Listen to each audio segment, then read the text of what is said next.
Good morning guys. അപ്പോൾ കുറച്ച് ചെറുപയർ മുളപ്പിച്ചതും ഷ്രിമ്പും, ഒണിയൻ ഉണ്ട്, potato, ginger, garlic, then chilli.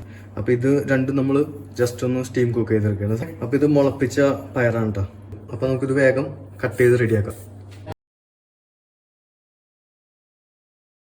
Cutting എല്ലാം കഴിഞ്ഞ് അപ്പോൾ കുക്കറിൽ തരുന്നുണ്ട്. പിന്നെ ഇതേമാരത്തൊരു ചെറിയ പാൻ ഉണ്ട്.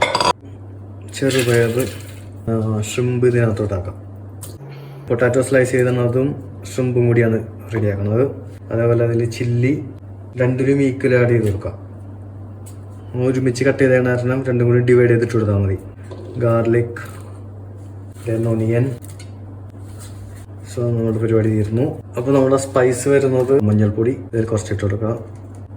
സോൾട്ട്, ചെറുപയറിൽ കുറച്ച് സിനമൺ ആഡ് ചെയ്ത് കൊടുക്കേണ്ട ഒരു ഫ്ലേവറിന്. ഷ്രിമ്പിൽ ആഡ് ചെയ്യണില്ല. കുറച്ച് പെപ്പർ അതിങ്ങനെ സ്പ്രെഡ് ചെയ്യുക. ഇതിനകത്തോട്ടും കുറച്ച് പെപ്പർ സ്പ്രെഡ് ചെയ്ത് കൊടുത്തു. കുറച്ച് വെള്ളം ഒഴിച്ച് കൊടുക്കാം കേട്ടോ. ഷ്രിമ്പിൽ that's it. At a time നമ്മുടെ പരിപാടി തീർന്നില്ല. രണ്ടും കൂടി നമുക്ക് കുക്ക് ചെയ്യാം. ചെറിയൊരു ഓംലേറ്റ് നമ്മുടെ ബ്രൗൺ ബ്രെഡിൻ്റെ ഒപ്പം ഒന്ന് മിക്സ് ചെയ്യാനാണ്.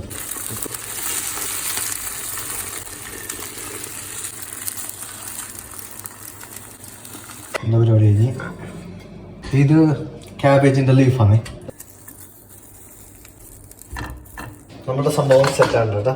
ഇവിടെ സെറ്റായി. നമ്മളുടെ ഷ്രിമ്പ് റെഡി ആയിട്ടുണ്ട്.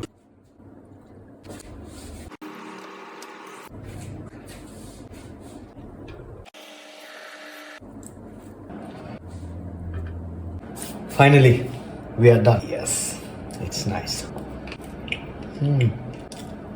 It's amazing taste. നമ്മുടെ ചെറുപയർ super.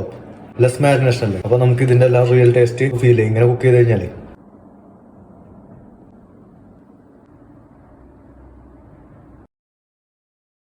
See you next video. Till then, take care. Bye bye. Ciao.